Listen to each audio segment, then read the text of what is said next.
नमस्कार दोस्तों, आज हम हैं तवी टेल्स की एपिसोड 59 में। और आज हम जिन शख्सियत को कवर कर रहे हैं उनका नाम ही काफ़ी है।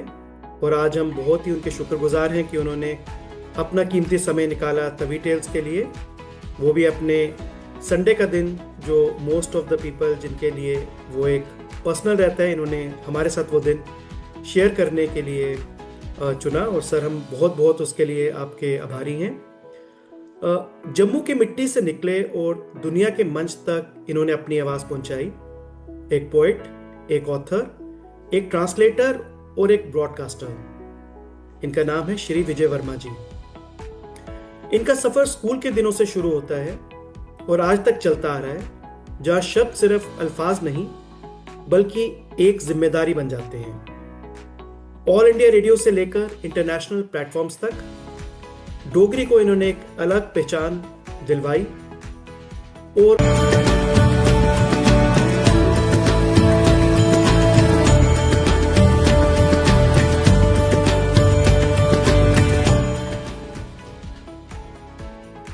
दो सदियां एक सीर जैसे महान रचना के ये रचयिता भी हैं, जो अपने आप में एक इतिहास है। तो आज हम बात करेंगे जुबान की, पहचान की, साहित्य की और उस जुनून की जो इंसान को आम से खास बना देता है। स्वागत है सर आपका तवी टेल्स में, तवी टेल्स की एपिसोड 59 में। और sir, we are really really honoured कि आज आपने अपना कीमती समय तवी टेल्स के लिए निकाला। यू आर मोस्ट नहीं वेलकम। यार, मैं बहुत बहुत शुक्रगुजार हूँ तभी टेल्स का, क्योंकि सुनता हूँ, देखता हूँ, लाइक करता हूँ और बहुत पसंद आता है आपके जो कंसेप्ट हैं। मेरे ख्याल में पीछे मैं एक किसी समारोह में मिला था जो जहाँ आपको सम्मानित किया गया, Jammu Kashmir academy of art culture languages में। जी सर। तो एक तो आपको वो बधाई, शुक्रिया ऊपर सर। से जो आप काम कर रहे हैं शानदार। और तभी टेल्स के लिए, जैसे मैंने पहले आप इंट्रोडक्टरी उसमें मैंने दिया था कि तभी टेल्स अपने आप में ही बड़ा कमाल का हुआ है, इसलिए मुझे इसके लिए चुनने के लिए आपका बहुत बहुत धन्यवाद। सर, विजय वर्मा सर, आपका तवी टेल्स के प्लेटफॉर्म, जो कि जम्मू का डोगरों का अपना प्लेटफॉर्म है, मैं उसका उस प्लेटफॉर्म पे आपका हार्दिक स्वागत करता हूं। और धन्यवाद। आज का एपिसोड आपको, आपकी लाइफ जर्नी को, आपकी अचीवमेंट्स को समर्पित है। और आज का दिन हम डिस्कस करेंगे आपकी शुरुआत कहाँ से हुई, आप प्रेजेंटली कहाँ तक पहुंचे और आगे फ्यूचर में क्या प्लान्स हैं, क्या विजन है आपके अपनी लाइफ मिशन को लेके। तो सर, हम स्टार्ट करेंगे आपकी यात्रा का। सर, आपके लिए डोगरी क्या सिर्फ एक लैंग्वेज है या एक आइडेंटिटी है? ऐसा है, पहले तो तवी टेल्स के लिए मैं शुक्रगुजार हूँ। तवी टेल्स सिर्फ तवी नहीं है, क्योंकि तवी का पानी जो है वो बह कर आता है अरब सागर में। अरब सागर से चल के जो वेस्टर्न साइड से बम्बई से होकर के बे ऑफ बंगाल हिंद महासागर में आता है, तो एक अरब सागर से निकलकर हिंद महासागर में और ओशन में आता है। सेम भाषा के लिए भी अप्लाई होता है। तवी का पानी सिर्फ तवी का नहीं है, वो अरब सागर, हिंद महासागर, महासागर में मिलकर एक यूनिवर्स को रिप्रेजेंट करता है। सो तवी को भी नमस्कार, तवी टेल्स को भी नमस्कार और आपका बहुत बहुत धन्यवाद। आपका अभी जो प्रश्न है वो आप प्लीज एक बार दोहरा दीजिए। सर, आपके लिए डोगरी सिर्फ एक भाषा है या ये एक आइडेंटिटी है? असल में एक पीछे रिसर्च आई थी कि चिंपैंजी और ह्यूमन बीइंग्स पे एक रिसर्च थी, हमारे किसी कार्यक्रम में मुझे सुनने को मिला था। कहीं विद्वान लोग थे, रिसर्च साइंस से जुड़े हुए, तो उन्होंने बोला था कि 98% जो है ह्यूमन और चिंपैंजी मिलते हैं। जो 2% फर्क है वो सिर्फ भाषा और कल्चर का है। सो हम उस 2% लेकर संपूर्णता की ओर बढ़ते हैं। भाषा और संस्कृति, भाषा बोलने से पूरी भाषा में ही समाहित होती है संस्कृति। तो दोनों इंटेग्रल पार्ट हैं और 2% जो है वो 98 को कंप्लीट करता है। अदरवाइज 2% न होने से 98% भी जैसे बनमानस की तरह ही रहेगा।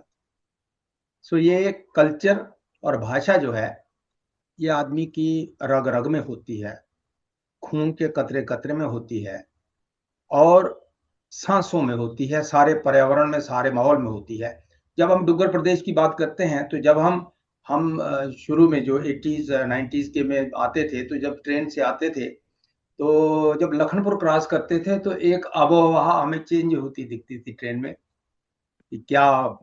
अभी भी अब एयरपोर्ट से उतरते हैं तो वो एयरपोर्ट का नज़ारा मंदिरों वाला होता है। तो एक जो फील आता है, वो जो भावना जागती है, वो मिट्टी की खुशबू है, वातावरण की है।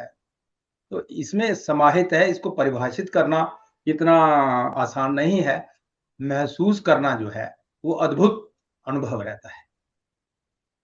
बहुत ही बढ़िया सर। और जिस हिसाब से सर आपने अपनी भावनाओं को प्रकट किया है कि कैसे आप एयरपोर्ट से उतरते हैं, मंदिरों के शहर में जैसे आते हैं, मंदिरों का जी एकदम दृश्य दिखता है और मिट्टी की एक सोंधी खुशबू आती है सर, आपका बहुत ही अच्छा। जी तभी सर आप इतने बढ़िया राइटर हैं सर, इतने बढ़िया पोइट हैं, क्योंकि आप अपनी भावनाओं को बहुत अच्छे तरीके से सर बता सकते हैं। सर अब हम आपके आते हैं स्कूल की जर्नी पे एक।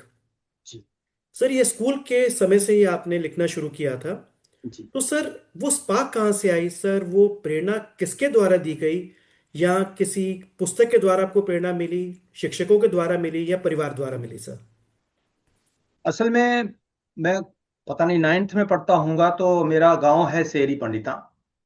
मेरे पिताजी का नाम श्री दीनानाथ वर्मा जी, वो टीचर हेडमास्टर रिटायर हुए, और वो रामलीला जो वहाँ का है क्लब, उसमें थे हमारे मित्र। एक सूरी शर्मा थी और द्वारकानाथ शास्त्री थे, बहुत बड़े कमाल के। वो बाद में भागवत कथा डोगरी में करते थे। तो प्रेरणा स्रोत तो वहाँ, लेकिन शुरुआत जो थी, हम पहले समाचार सुनते थे, हिंदी का आता था, देवकी नंदन पांडे जी आगे, मेल में डिमेलो आगे, और उर्दू में होते थे जैसे अशरफ आबिदी बोले। तो वहां से हमारा एक त्रिकुटा प्रोग्राम होता है, डोगरी का साप्ताहिक प्रोग्राम है, डोगरी का, ऑल इंडिया रेडियो जम्मू का। जब जैसे रेडियो कश्मीर जम्मू पहले नाम था उसका, तो उसमें मुझे नहीं पता, पापा जी के पास हमारे गांव में कम ही रेडियो होते थे, तो पिताश्री ने रेडियो रखा हुआ था, तो वो वहाँ त्रिकुटा प्रोग्राम चल रहा था। शंभुनाथ शर्मा जी अपना कविता पाठ कर रहे थे। एक उन लेटिया अंबरानी, एक उन काले केस खलारे। ये दो लाइनें ऐसे आई, काश के ऐसा कोई लिख सके। उसी दौरान में कहीं रामलीला का एक प्रचलन गांव में होता है, तो रामलीला शुरू हो गई। तो पिताश्री और ये हमारे द्वारका शास्त्री जी मित्र थे, तो तब वो पाठ करते थे सब। मैं एक केवट का पाठ करता था और साथ में अंगद का पाठ करते करते उन्होंने, द्वारका जी ने बोला कि क्यों तू कविता तो करता है, छोटी मोटी करता है, तो तू एक बात कर कि रामलीला में एक कविता शाम को रोज आपको पढ़नी है। ठीक है, मुझे आदेश हो गया। पिताश्री का भी हुंगारा था बीच में, तो वो मेरी मजबूरी बन गई कि मुझे शाम तक कोई ना कोई जोड़ तोड़ करके एक कविता बोलनी है। शुरुआत मेरी वहां से हो गई। फिर उसके बाद स्कूल से, फिर मैं हाई स्कूल था, 8वीं तक शेरी पंडता में था। फिर 10वीं में मैं भलवाल में आया, गवर्नमेंट हाई स्कूल भलवाल। हमारे उस्ताद बहुत कमाल के लोग थे वहाँ। हमारे रतनलाल अब्रोल साहब थे इंग्लिश के, वो बहुत मास्टरी कराते थे। देवराज बड़ू साहब थे अम्फोला से प्रिंसिपल, बहुत। भीम सिंह उनका चेला है। या भी और भी बहुत, मतलब काफी प्रतिष्ठित जो प्राध्यापक होते थे वो थे। उन्होंने इनकरेज करना शुरू कर दिया कि बीच में डिबेट में, कविता में। उसके बाद फिर मैं हायर सेकेंडरी में Ranveer higher secondary school Jammu आ गया। तो जम्मू में आने के बाद हमारे एक लाइब्रेरियन थे सत्यपाल शर्मा जी, हमारे रिलेटिव थे वहाँ सूर्य शर्मा के, जम्मू गांव से ही। उन्होंने पहले कहा कि नहीं, पोइट्री तो, मैंगी साहब थे, मैंगी साहब प्रिंसिपल होते थे, बहुत सख्त किस्म के थे। तो जी। वहां एक मैगजीन छपती थी रणवीर ज्योति, तो तब तक मैं लिखना शुरू कर चुका था उसमें, वहां कविता एक छपती है। फिर उन्होंने मुझे डोगरी का संपादक बना दिया। तो ये हायर सेकेंडरी तक चला। आगे कॉलेज वाला बाद में बात बताते हैं आपको, जो भी ऐसा है। लेकिन ये शुरुआत जो है वो गांव से, स्कूल से, रामलीला से, फिर भलवाल से, और higher secondary school Ranbir higher secondary school तक जम्मू। ये मेरी यात्रा गांव से लेकर शहर की शुरू हो चुकी थी। विजय सर, बहुत ही सुंदर यात्रा रही आपकी। शुरुआत से आपने बताया। तो सर, ये 2 सदियां एक सीर लिखने की सोच कहाँ से आई, और इतना बड़ा काम करने की हिम्मत कहाँ से मिली आपको? असल में क्या है, इसमें लिखने के लिए पढ़ना बहुत जरूरी होता है। तो पढ़ने का सिलसिला तो शुरू में जैसा हुआ ठीक है, लेकिन ये जो मैं स्कूल टाइम में ही था तो हमारे एक गवर्नर होते थे, एल के झा साहब, एल के झा, और उनकी पत्नी थी मेखला झा जी। तो वो वहाँ हमारे गांव में किसी फंक्शन में गए थे, तो सरपंच साहब ने बोला, हमारे पंडित सीताराम शर्मा स्पोलिया जी, उन्होंने बोला कि ये आप कविता से उनका स्वागत कीजिए। कविता लंबी थी, हमारे रेडियो से गए हुए थे सुभाष शर्मा साहब, प्रोग्राम ऑफिसर, रिटायर हुए, बहुत उनका आशीर्वाद रहा। वो कह रहे हैं बाहर बोलने में आपको रोका जाता है, रेडियो में आ जाइए। तो रेडियो में आए, वहां पढ़ना लिखना शुरू हो चुका था। तो वहां से कविता का आगाज, आना जाना, ये बात जो शुरू होती है गजल की यात्रा में SPM Rajput college of commerce culture academy के सामने, यहाँ साइंस कॉलेज के सामने, तो वहां मैं गया। तो हमारे पिताश्री के दोस्त थे एस एस जम्वाल साहब, जो कश्मीर टाइम्स वाले प्रबोध जम्वाल के पिताश्री और मेरे पापा इकट्ठे थे। उनके पास गया मैं, तो उन्होंने बोला हमारे कॉमर्स के हैं, तो मैंने कॉमर्स का था। तो प्रोफेसर कुलदीप सिंह जिंदराया साहब थे, तो वो उनके पास ले गए कि ये मेरे मित्र का, दोस्त का, क्लास फेलो का, मेरा भतीजा है, मेरा क्लास फेलो का बेटा है, इसको गाइड कीजिए। तो प्रिंस वहाँ उन्होंने कॉलेज में ही स्टाफ रूम में बैठा के मुझे गजल की थोड़ा कुछ भी सिखाया उन्होंने, कुछ भी जो भी बहर वजन का छोड़ा। तो वही लेकर गए मुझे कल्चरल एकेडमी में, डॉक्टर ओम गोस्वामी वहाँ थे एडिटर, और वहाँ सिलसिला चलता रहा। एक बार की बात है कि करणनगर डोगरी संस्था में एक कवि सम्मेलन था। उन्होंने कहा कि ठीक है, हम दोनों जाएंगे। इत्तेफाकन क्या था कि हमारे पास्ट जो महाराजा डॉक्टर करण सिंह साहब थे, वो सदारत कर रहे थे डोगरी संस्था में। तो मैंने जो गजल पढ़ी वो थी कि आओ कुल्ली मैल लाचे, सारे पुंजा सत्थर पाचा है। वो गजल थी, 5-10 शेर थे।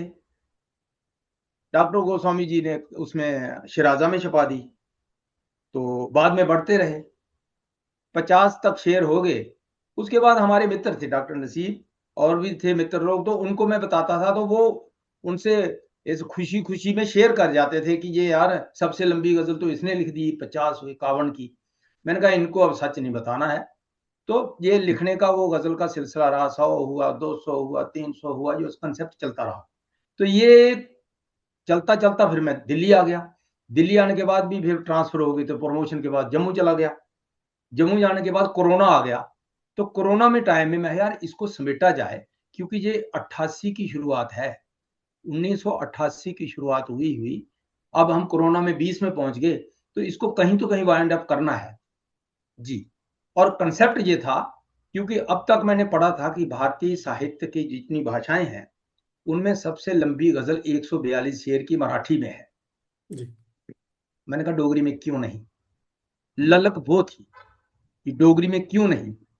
ये चीज मुझे प्रोफेसर रामनाथ शास्त्री जी ने दी थी, क्योंकि शुरू में वो जो बडिंग राइटर्स होते थे उनको डोगरी संस्था करनगर में बुलाकर, अपने घर बुलाकर प्रेरणा देते थे कि जो जो चीज, जब 40 में हमने डोगरी संस्था शुरू करी थी तो कुछ भी नहीं था, तो ये उपन्यास लाओ, कहानी लाओ, कविता लाओ, सब कुछ इकट्ठा, तो जो डोगरी में नहीं है वो लाइए, अच्छा लिखिए, अच्छा पढ़िए।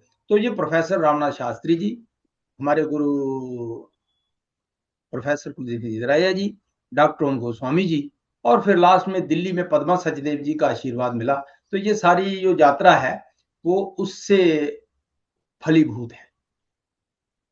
बहुत ही बढ़िया यात्रा है सर। और शायद जितने आपने नाम लिए हैं, कुलदीप जंद्राया सर का, प्रोफेसर रामनाथ शास्त्री जी का, पद्मा सचदेव जी का, और आज के दिन में श्री ललित मंगोत्रा जी पद्मश्री जो हैं, जी ये जी जी सर इतने बड़े नाम हैं, और जिन्होंने आपको काफी प्रेरणा दी सर लिखने के लिए भी, आपके दोस्तों ने भी, और जहाँ से शुरुआत हुई है श्री द्वारकानाथ शास्त्री जी की तरफ से भी और जी आपके पिताजी की तरफ से। जी सर आज की डेट में लेकिन जो यूथ है, मैं खाली जम्मू की बात नहीं कर रहा सर, ये पूरा देशव्यापी एक प्रचलन चल चुका है कि वो अपनी रीजनल भाषाओं से सर दूर भाग रहे हैं।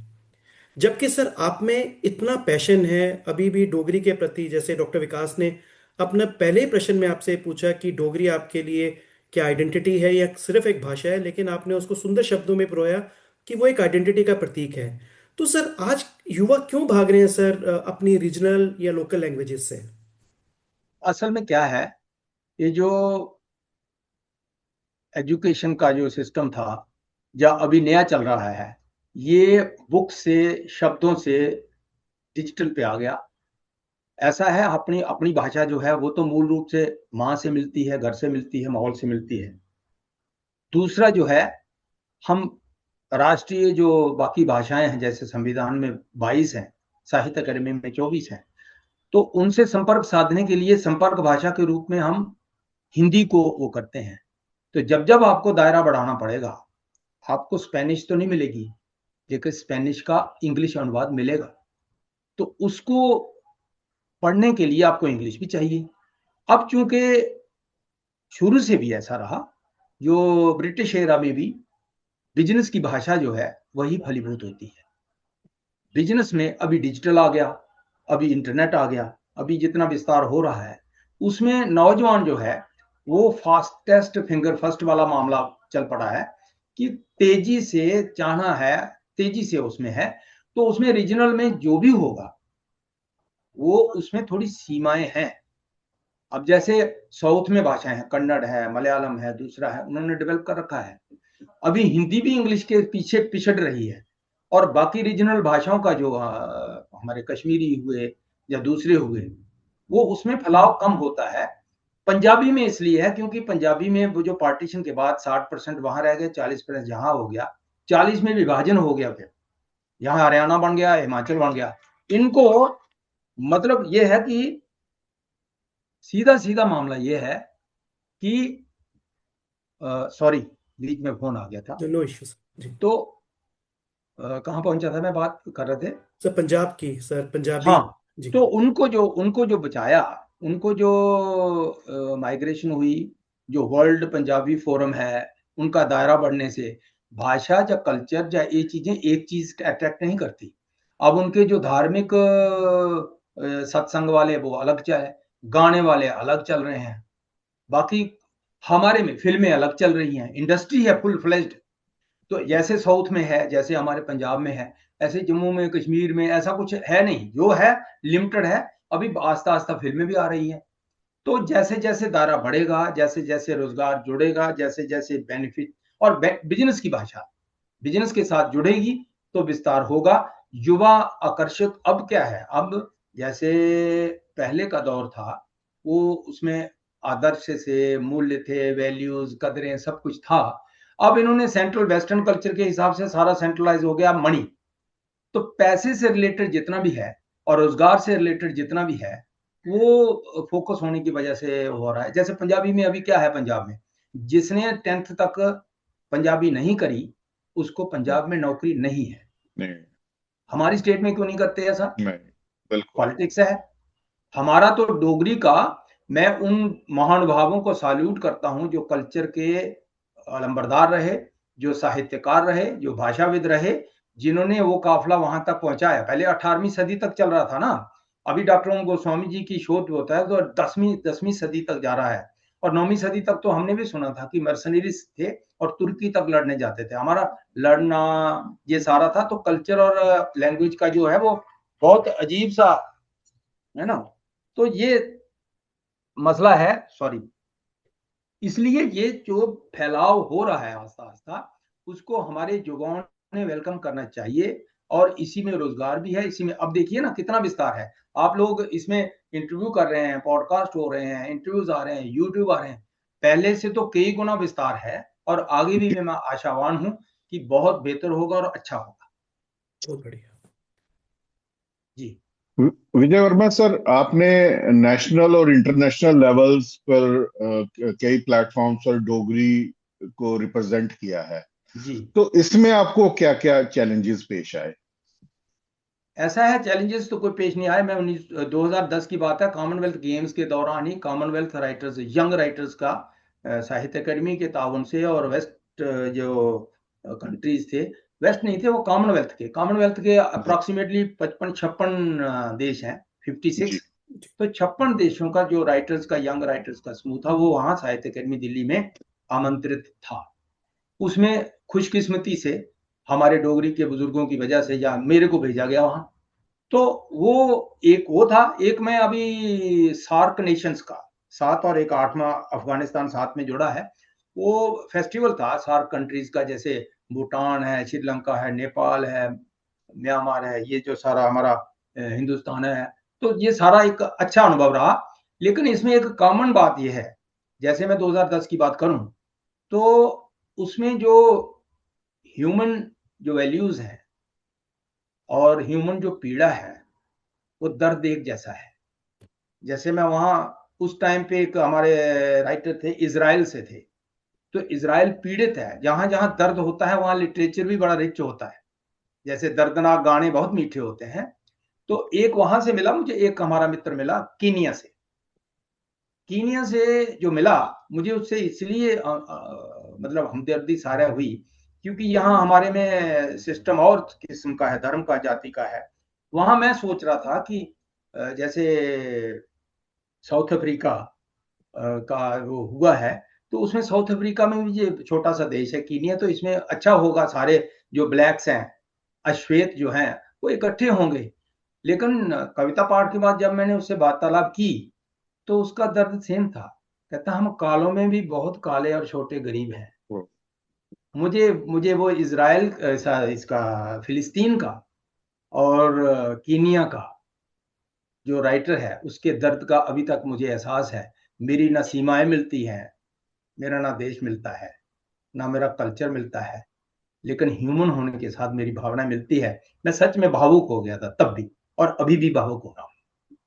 दर्द एक सा है। सो वो एक अनुभव रहा कि हम दर्द के जो फील करने वाले हैं उसको शब्दों में उतारते हैं, वो एक जैसे हैं, चाहे फिलिस्तीन का हो, कीनिया का हो, कहीं इंग्लैंड का हो, कहीं कुछ हो, कोई आगे से शुरू हुआ, कोई बाद में शुरू हुआ, कोई विकसित है, कोई विकास कर रहा है। सभी भाषाएं बहने हैं, चाहे वो देश में हो चाहे विदेश में हो। अभिव्यक्ति का बहुत सशक्त साधन है। आप ये देखिए, अगर भगवान ने जुबान न दी होती, शब्द न दिए होते, तो हमारी क्या स्थिति होती। इसलिए हम ऊपर वाले के भी शुक्रगुजार हैं, और इस भारत माता की धरती के भी, जम्मू की धरती के भी, जिस इस मिट्टी ने हमें वो महक दी है, वो फील दिया है कि हम यहाँ से लेकर फिलिस्तीन, केनिया, दुनिया, सार्क, सब जगह अपनी भाषा डोगरी का भी जो शब्द का अर्थ है या कविता है वो पहुंचा सकते हैं। बहुत सुंदर। बहुत सुंदर थैंक है यू। सर। और सबसे बड़ी चीज ये है सर, तभी सभी कहते हैं कि अगर समाज में साहित्य नहीं होता तो संवेदना नहीं होती, जी क्योंकि साहित्य ही कहीं ना कहीं, या आर्ट, यही कल्चर, यही संवेदना प्रदान करता है समाज को, जो कहीं ना कहीं सही और गलत के बीच में अंतर करना सिखाता है। नहीं तो अगर सारी दुनिया टेक्नोलॉजी के पीछे चली जाती, साहित्य को पीछे छोड़ दे, तो सारी दुनिया जो है वो खाली रोबोटिक हो जाएगी, विदाउट एनी इमोशंस। जी सर आपने जी। बहुत ही अच्छे शब्दों से इसके बारे में बताया, और हम सर आज बहुत ही ऑनर्ड हैं सर कि आपके वर्ड्स ऑफ विजडम सर सुनने का हमें मौका मिला, और हमारे श्रोता वो भी प्राउड फील करेंगे सर कि अपने में से निकला, जम्मू की मिट्टी से निकले इतने भावुक और संवेदनशील लेखक, उनके उनकी बातें सुनने का उन्हें भी मौका मिलेगा। सर अब हम आते हैं आपके सर ब्रॉडकास्टिंग पे, लेकिन उससे पहले एक सर एक इंक्विजिटिवनेस हमेशा रहती है कि अगर कोई व्यक्ति बहुमुखी है, तो जैसे आप लिटरेचर में भी, ब्रॉडकास्टिंग दोनों में रहे हैं और हैं भी, और इन दोनों में से सर सबसे करीब आपके दिल के कौन सा है, क्या लिटरेचर या ब्रॉडकास्टिंग? असल में सबसे पहले तो शब्द है, वो साहित्य का है, वो पढ़ने का है, फिर बाद में सुनने का है, बोलने का है। सो मेरी जो तरबियत हुई वहाँ, मुझे डिबेट से, पोइट्री सिंपोजियम से, जम्मू से शुरू हुआ। तो इत्तेफाकन जो गुरुजी मेरे प्रोफेसर कुलदीप सिंह जिंदराया साहब थे, तो वो गाइड करते थे, तो वो रेडियो में भी और दूरदर्शन में भी समाचार पढ़ते थे। तो समाचार सुनते तो हम शुरू से थे, गांव में लगा रहता था रेडियो, तो सुनते थे। तो न्यूज का जो चस्का डाला वो उन्होंने डाला। और एक मेरे मित्र है सूर्य शर्मा, वारंट अफसर अभी पूरे हो गए हैं, तो हम गांव में भी डिस्कस जब करते थे, ऐसे खड्ड में बैठकर भी बात करते थे, तो तब भी हम कभी नेल्सन मंडेला की बात शुरू हो गई, कभी कुछ भी। और द्वारका शास्त्री के बारे में एक हमारा बड़ी सबमिशन है, उनके बारे में शास्त्रोक्त बातें हैं, कथावाचक हैं वो, लेकिन शुरू में शास्त्री के टाइम पे वो मैकबेथ की चर्चा करते थे, कीट्स की डिस्कशन करते थे। तो मेरे ख्याल में वो मेरी जो तरबियत गांव की और दोस्तों के साथ में, और पिताश्री टीचर थे, तो गांव में वो जो माहौल घर में पढ़ने पढ़ने का था, तो शुरुआत के मैं शब्दों को क्रेडिट दूंगा कि शब्द लिखने वाला पढ़ने वाला वो, और दूसरा जो क्रेडिट जाता है वो मेरे गुरुजी को जाता है। उन्होंने लिटरेचर में भी मुझे उंगली पकड़ के चलाया, और जो भी ब्रॉडकास्टिंग में है उनमें करा। इसलिए डॉक्टर ओम गोस्वामी जी का और प्रोफेसर कुलदीप सिंह राया जी का मैं बहुत बहुत आभारी हूँ, जिन्होंने मुझे इस शब्द के दूसरे शोर पे लेने का काम किया। बहुत अच्छा सर। विजय सर, अगला प्रश्न मेरा यह है कि ट्रांसलेशन का रोल, कि ट्रांसलेशन का क्या रोल है रीजनल लैंग्वेजेस को ग्लोबल बनाने में?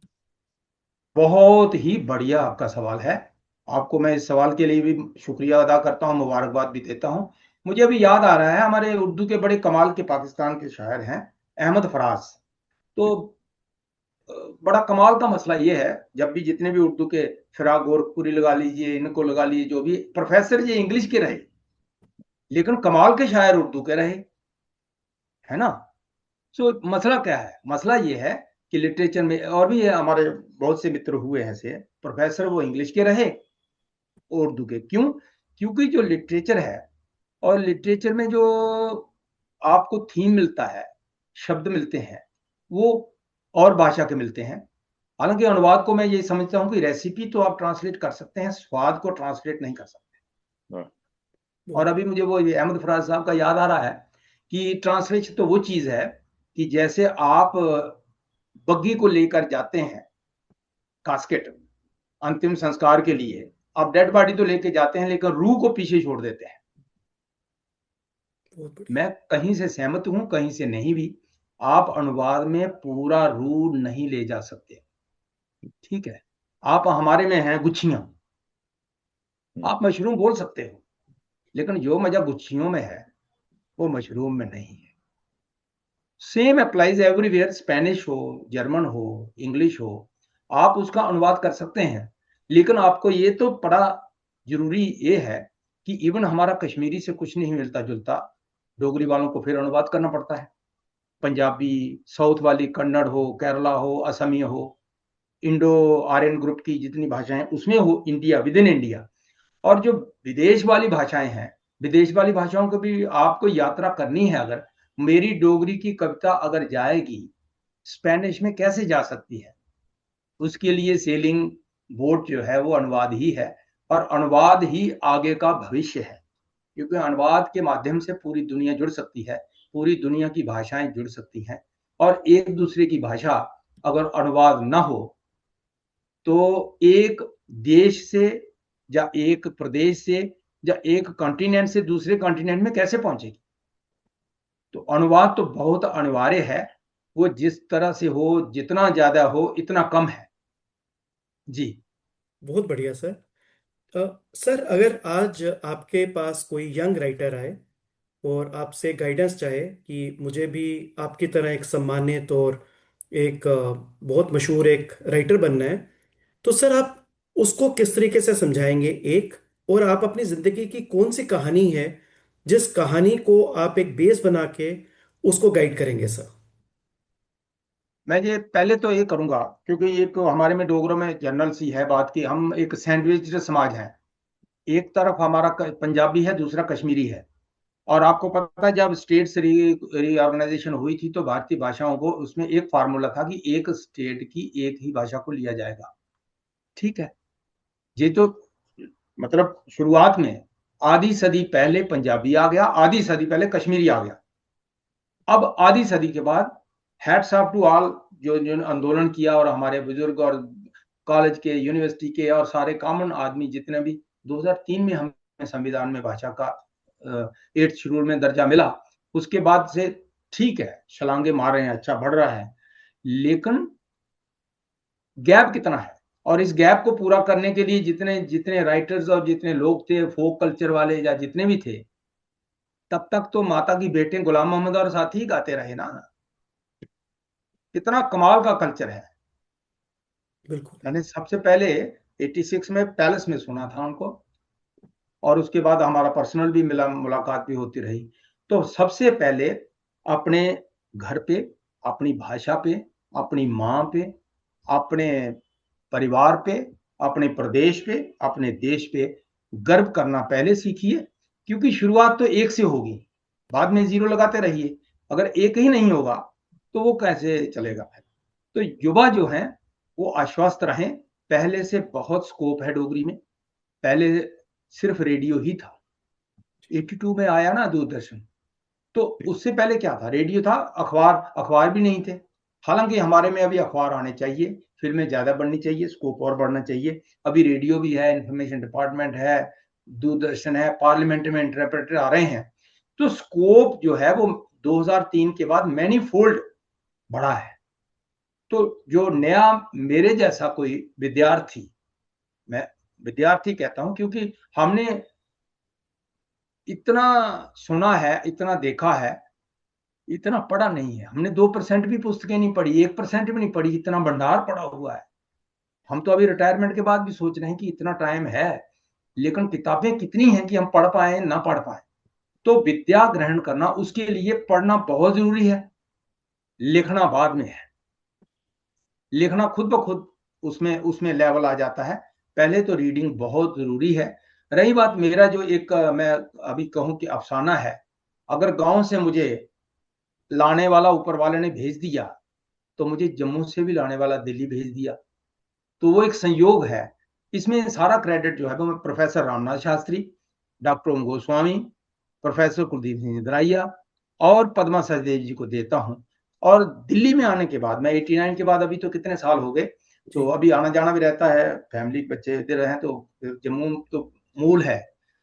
मेरा कहने का मतलब ये है कि जम्मू से आने के बाद दिल्ली एक तो इंटरस्टेट पूरी कैपिटल है, देश की कैपिटल है राजनीतिक, और दूसरी जितनी एम्बेसीज हैं वो इंटरनेशनल भी है। तो इससे जो एक्सपोजर मिलता है वो कमाल का है, वहां सीखने को बहुत कुछ मिलता है। वहां एम्बेसीज के कल्चरल प्रोग्राम होते हैं, लैंग्वेज के प्रोग्राम होते हैं। हमारी जो दिल्ली की इतनी एकेडमीज हैं, सेंट्रल एकेडमी है, साहित्य एकेडमी है, सब कुछ कल्चर सेंटर सबके हैं, तो उसमें सीखने को बहुत मिलता है। वहां आदमी को ये होता है कि यार हमने तो पढ़ा कुछ नहीं, अभी हमें तो आता कुछ नहीं। तो उन युवाओं को मेरी एक ही विनम्र निवेदन है, साहित्य का, भाषा का विद्यार्थी होने के नाते, कि ये फीलिंग बनाए रखो कि हमें अभी कुछ आता नहीं है, जिज्ञासा है कि हमें और कुछ करना है। कॉम्प्लेक्स में नहीं आना कि हमें कुछ नहीं आता, सभी एक्सपेरिमेंटेशन है, सभी तजर्बे, हॉलीवुड में भी तजर्बे करते हैं, हिंदी में भी तजर्बे होते हैं, इंग्लिश में भी है, अंग्रेजों में नालायक नहीं होता कोई क्या। जी।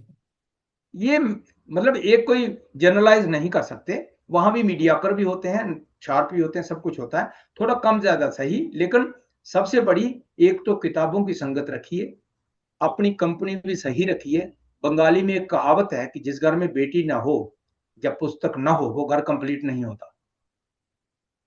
ये कंसेप्ट जो है, जो डोगरों में भी होना चाहिए पुस्तक के प्रति। ठीक है, डोगरों का जो हिस्ट्री है वो बहादुरी की है, देशभक्ति की है, कल्चरली रिच है, सरमाया बहुत है, अभी साहित्यिक तौर पर संभालना बाकी है। लोग लगे हुए हैं, मैं उनको सैल्यूट करता हूं। आप जैसे जो पायनियर काम कर रहे हैं, ये सहेज के रख रहे हैं, ये बहुत प्रेरणादायी और नई पीढ़ी के लिए बहुत काम की चीजें हैं। हम जैसे अदने से जो लिखने वाले हैं या विद्यार्थी के तौर पर साहित्य के जो जो अपने अनुभव है वो शेयर करने से हो सकता है कई 1 2 10 जो भी है, लेकिन मेरा एक मानना है कि हर आदमी को चाहिए 5-10 आदमी इस किस्म के तैयार करे वो उम्र के थोड़े सेकंड हाफ में, कि वो दोस्त हों, शागिर्द कहिए या कुछ भी कहिए, वो फले फूलें, लिखें, पढ़ें, एक पढ़ने वाला संगत, पढ़ने वाला माहौल दिया जाए, ताकि वो खुद जाके आगे और 10-10 करें, वो 100 से 1000 हो जाए, 1000 से और हो जाए। इसमें कॉम्प्लेक्स की कोई बात नहीं है, भाषा का विस्तार हो रहा है, टूल्स बहुत ज्यादा हैं, डिजिटल प्लेटफॉर्म इतने हैं, पहले से बहुत स्कोप है, और डोगरी पढ़नी भी चाहिए, डोगरी घर में बोलनी चाहिए और डोगरी का विषय भी चुनना चाहिए। भाषा कोई किसी से कम नहीं है। हमारे वाले वहां क्या, हिंदुस्तान में क्या प्रचलन है, आप जर्मन सीख सकते हैं, ठीक। राजस्थानी बाद में देखेंगे, फलानी बाद में देखेंगे। आप पहले घर से शुरू हो जाइए, जर्मन सीखिए, फ्रेंच सीखिए, इंग्लिश सीखिए, ये तो रास्ते में आएंगे सब। जहां आपको जाना है, दुनिया इतना यूनिवर्स है, इतना स्कोप है, इसकी कोई सीमा है क्या? कोई सीमा नहीं है। तो उन सबको मेरी शुभकामनाएं हैं जो पढ़ना चाहते हैं, लेकिन ये है कि अच्छी संगत रखें। अच्छे जो अभी जो ट्रेंड चल रहा है, जैसे ड्रग्स है, ये है, वो है, ये सब उस वैक्यूम की वजह से है कि इनकी पढ़ाई कम है और संगत कम है, अच्छी संगत नहीं है। जिस दिशा में जाइए आप अपना टारगेट तय करिए और आगे बढ़ते जाइए। स्कोप इतना है कि सीमा ही नहीं है। जी, बहुत सुंदर। विजय सर, आपके अनुसार जम्मू कश्मीर की कल्चरल स्टोरी टेलिंग को ग्लोबल लेवल तक कैसे ले जा सकते हैं वहां की? ऐसा है, एक चीज होती है, जैसे ढोलक है, ढोल है, नगोजा है, वो जो कश्मीरी वाला है, एक एक सिंबल तो एक एक ही होता है। जी। लेकिन इसके लिए हमारी जो स्टोरी है, हमारी एक तो है पर्सनल लेवल पे, लोगों के स्तर पे, ठीक है, लोग अपने लगे हुए हैं, लोग गायक भी हैं, लोग लेखक भी हैं, सब कुछ है, सब कुछ। लेकिन सरकार की तरफ से भी जैसे शुरू से चलता आया है, अब Jammu Kashmir art culture languages, इनकी तरफ से डेलीगेशन जाते थे, जैसे इंटरनेशनल फेयर हुआ फ्रांस में, तब भी भेजते थे, सेलेक्टेड है ना। मेरा ये मानना है कि ये जो अभी हमारा छज्जा है, हमारा डोगरी के जितने भी ये हैं, उसमें थोड़ा सा विस्तार किया जाए, उसमें खान पान का विस्तार किया जाए। सरकार कर रही है, अभी पीछे थोड़ा एक फेस्टिवल भी चला था, एमएम कॉलेज में था शायद, जहाँ तो डोगरा जी। खान पान, डोगरा डोगरा पोशाक, डोगरा कल्चर, उसमें सब कुछ कर रही है। लेकिन इसको और विस्तार दिया जाए, क्योंकि दुनिया जो है वो ग्लोबल विलेज है।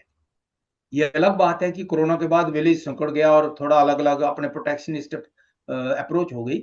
लेकिन ये चीज है कि अगर पहले भी फ्रांस में इंडिया का फेस्टिवल जाता था तो उसमें जम्मू कश्मीर की आइटम होती थी। इसको हम आइटम तक न रखें।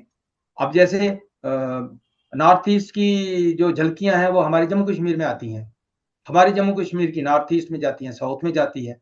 तो ये इंटरचेंज है, ये आना जाना, ये जो संवाद और आदान प्रदान, ये बहुत लाजमी है। एक दिन मैं रेडियो में गया था, मैं एज ए पोइट तो रिकॉर्डिंग के लिए कभी कभी जाना पड़ता है, तो मुझे भाई हैरानगी हुई कि ऑल इंडिया रेडियो जम्मू में तमिल का गाना चल रहा था। मैंने कहा ये क्या चक्कर है?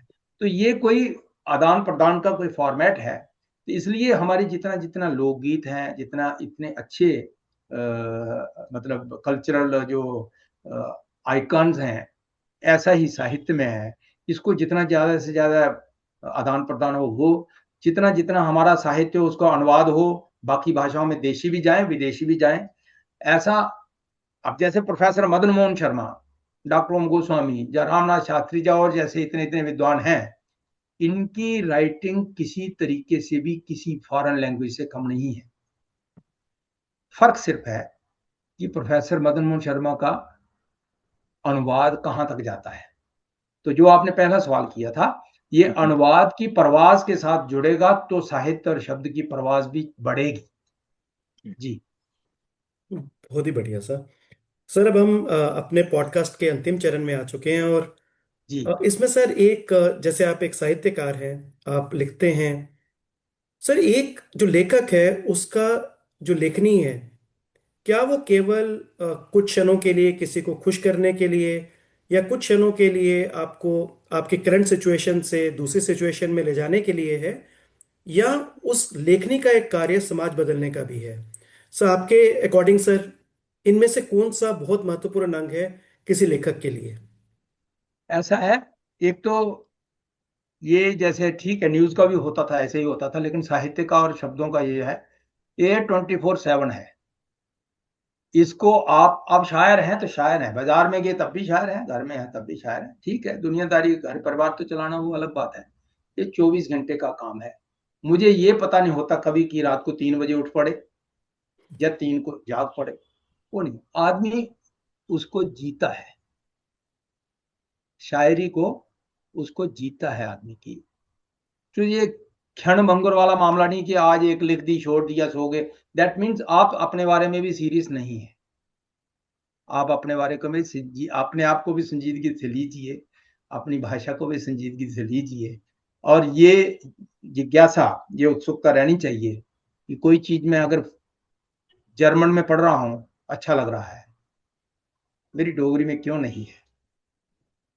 एक बार कहीं पोलैंड की किसी लाइब्रेरी से, मुझे वहां, मैं दिल्ली होता था तब, मैं इंचार्ज था न्यूज यूनिट का, वहां मेरा एडिशनल चार्ज नेपाली भी था, और लास्ट में ट्रांसफर हो गई तो मैं एडिशनल डायरेक्टर जनरल लेवल पे यहीं जम्मू से रिटायर हो गया न्यूज में।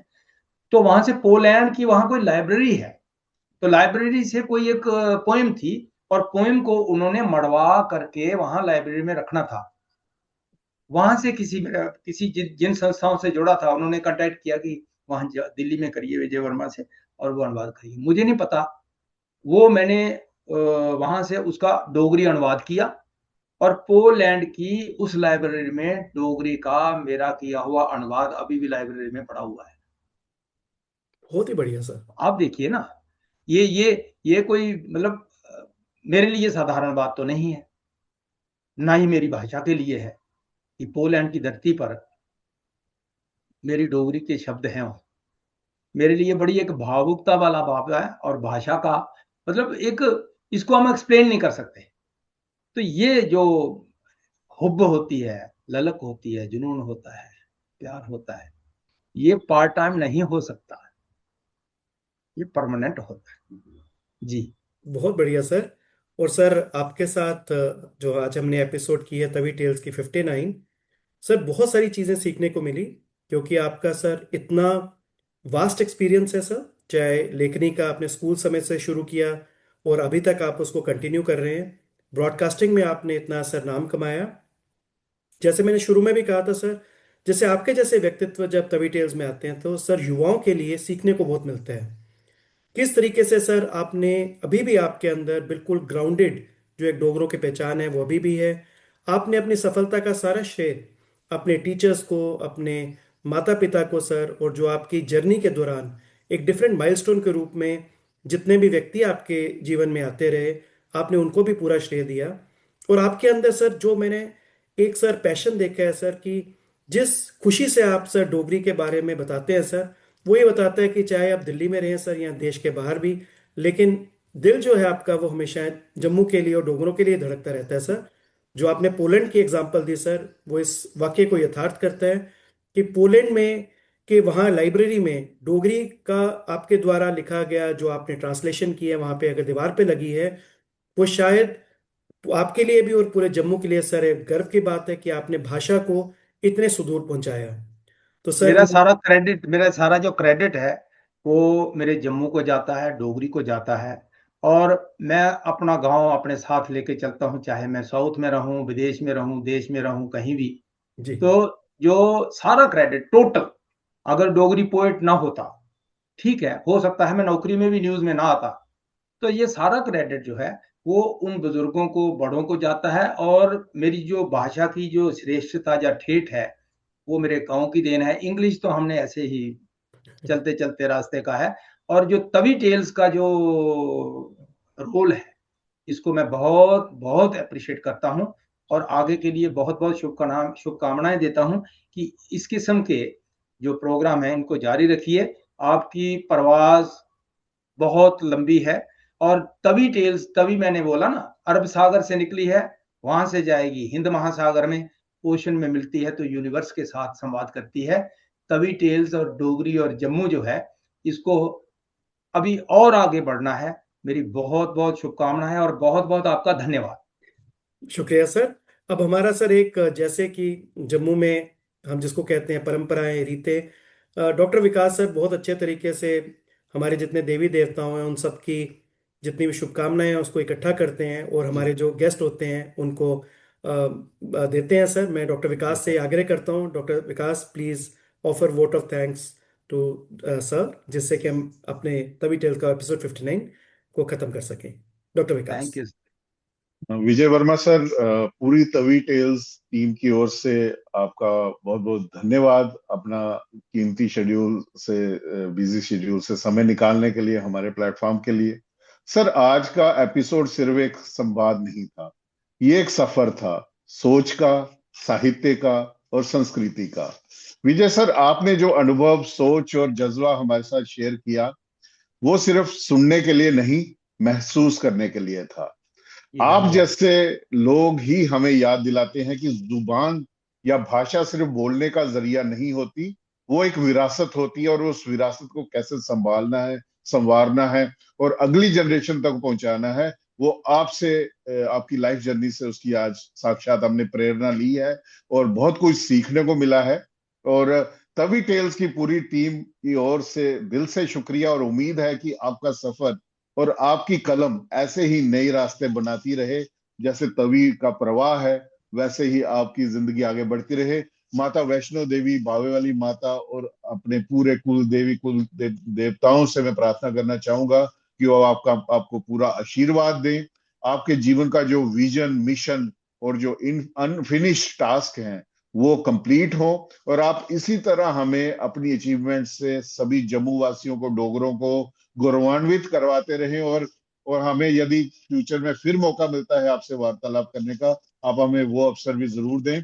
पूरी तवी टेल टीम की ओर से मैं आपका फिर से धन्यवाद करना चाहता हूँ। जय डुग्गर, जय डोगरी, जय हिंद, जय बहुत माता बहुत दी। आपका भी और आपकी पूरी टीम को बहुत बहुत साधुवाद, बहुत बहुत धन्यवाद।